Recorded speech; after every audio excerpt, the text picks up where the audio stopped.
बोला बोला अमिला माई की जय। बोला बोला सोमा वाली धरती माई की जय। बोला बोला हमरा भगवती माई की जय।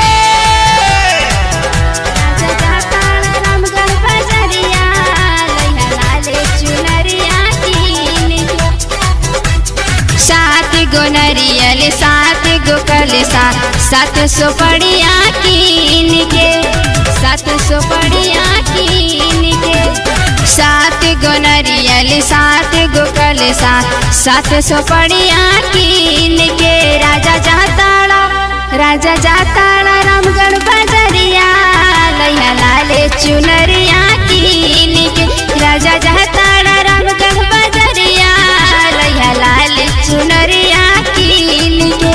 बात कहेले सुना मोरे धनिया लाइब कैसे कीन के। बात कहेले सुना मोरे धनिया लाइब कैसे कीन के। धनी बंधुबा रामगढ़ बजरिया कैसे लाइब चुनरिया कीन के। धनी बंधुबा रामगढ़ बजरिया कैसे लाइब चुनरिया कीन के। बोला बोला अमिला माई की जय। बोला बोला हमरा भगवती माई की जय। राजा जाताड़ा रामगढ़ बजरिया लैया लाले चुनरिया कीन के। सुन धनी अब की न जिद तू धर मैया जी के पूजा पाठ घर में कर। मैया जी के पूजा पाठ घर में कर। सुना सैया अब की मोरे सरधा पुरादा चल के मैया मिला के धमवा घुमादा चल के मैया मिला के धमवा घुमादा। सुन धनी अब की न जिद तू धर मैया जी के पूजा पाठ घर में कर।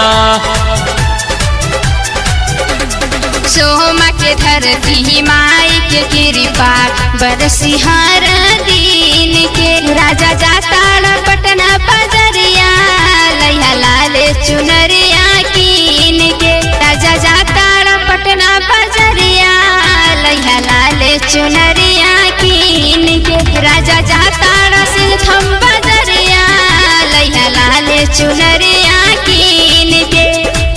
राजा जाताड़ा सिंहथम बजरिया लैया लाले चुनरिया कीन के। राजा जाताड़ा रामगढ़ बजरिया लैया लाले चुनरिया कीन के। बोला बोला अमिला माई की जय। सुना सैया चिंटू दिले वाला के बोलाला जाके मुखे लाल जी से भजन गवाला जाके मुखे लाल जी से भजन गवाला। रुचिराव अब की जे मन सपुराए चली माई अमिला के दर्शन कराए। चली माई अमिला के दर्शन कराए। होई जाई मोर सपना साकार सुनली है मैया हमारो पुकार। लव कुश जय सिंह देखाया नीलवा जई है शुभ दिन के। लव कुश जय सिंह देखाया नीलवा जई है शुभ दिन के। राजा जाताड़ा रामगढ़ बजरिया लैया लाले चुनरिया कीन के। राजा जाताड़ा नौगढ़ बजरिया लैया लाले चुनरिया